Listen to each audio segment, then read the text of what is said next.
Hey, I thought I would take a few minutes to talk to you about the pre-order, why I do what I do, and how I do what I do.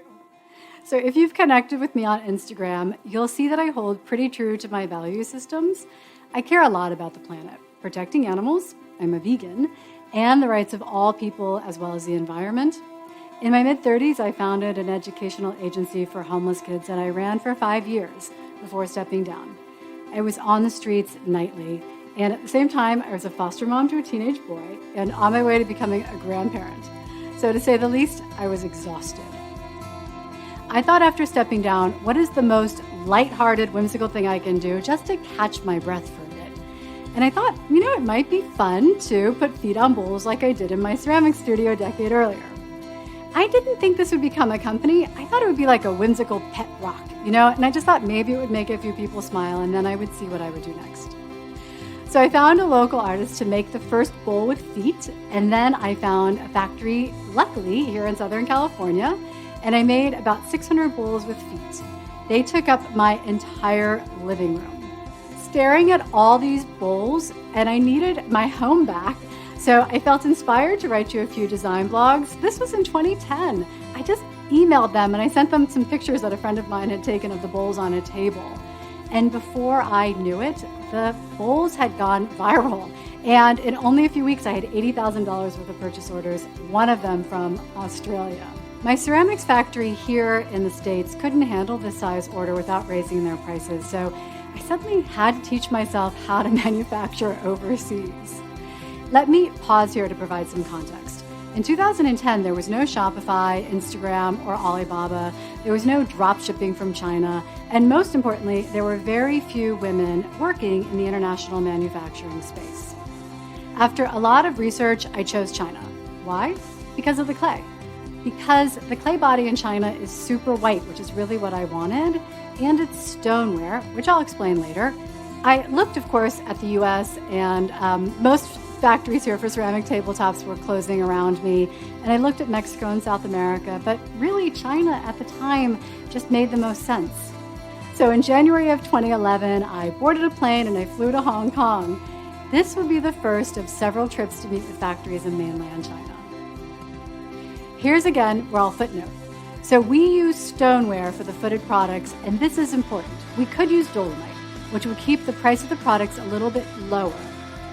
But dolomite is like that really light clay. It can crack, it breaks a lot more easily. You could also use porcelain.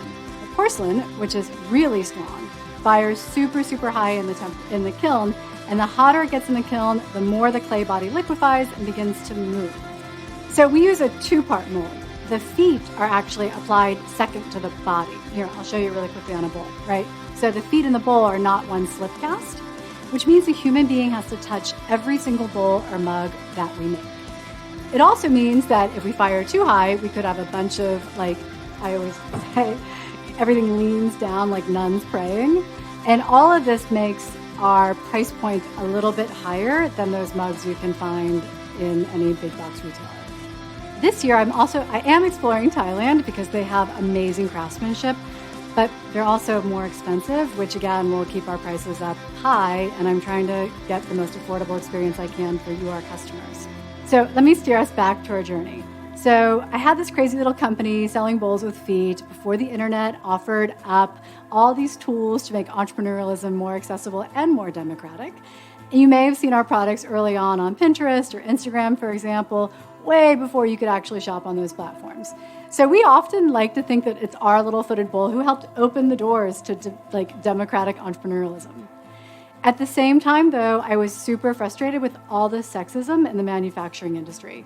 So in 2012, I created our first male employee, Steve Gilmore. And if you've done business with Steve, I'm going to apologize because you probably didn't know he was really me. But it was so much easier to do business as a man back then than as a woman.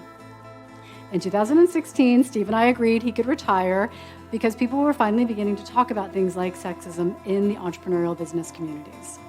So, as most of you know, I closed my doors a few years ago. We hit a roadblock which crippled the business financially, and at the same time, I just felt I might be ready to do something else. Of course, during the pandemic, and this is a story you have all heard by now, I started fielding more and more emails from people telling me how important the footed bowls and mugs were to them and asking if I would make more. I responded. I brought the team back and, well, here we are. We are going into one last order. And I am like 99.9% sure this is going to be our last order. So it is a pre-order. Why? For two reasons that are of equal importance to me. Number one, I'm a small business and we need the capital upfront to manufacture. This is why Kickstarter is so useful for small businesses. Number two, during my time off, I did a deeper dive into my values. And I just don't want to make a bunch of product that sits in a warehouse unwanted. That felt wasteful to me. So I only want to make what my customers want, and then we can ship immediately. I'm also changing our packaging. I'm exploring more earth-friendly alternatives to polyfoam. I haven't found anything yet that still keeps the price point where we want it, because the reality is petrochemical plastics are cheaper, but I'm looking, and if you see that shift, that's why. I feel really good about our products. I sometimes joke that footed bowls are just another widget, but I realize that they are not. I realize that I designed something that truly speaks to people. Okay, actually, maybe not really, but I don't know, maybe it'll be my next trip. We made a product that makes people around the world happy, and a product which has legs. Most of my customers have had the footed bowls and the footed mugs for almost a decade now. And lastly, we're better when we're happy, and that's something our products do. They make us happy in our homes, and I believe that happy people will change the world. I hope our footed products inspire you to take a stand for something better. Thank you for watching, for sticking around, and for being part of our community. I'm always findable if you have questions about anything in this video. Thank you.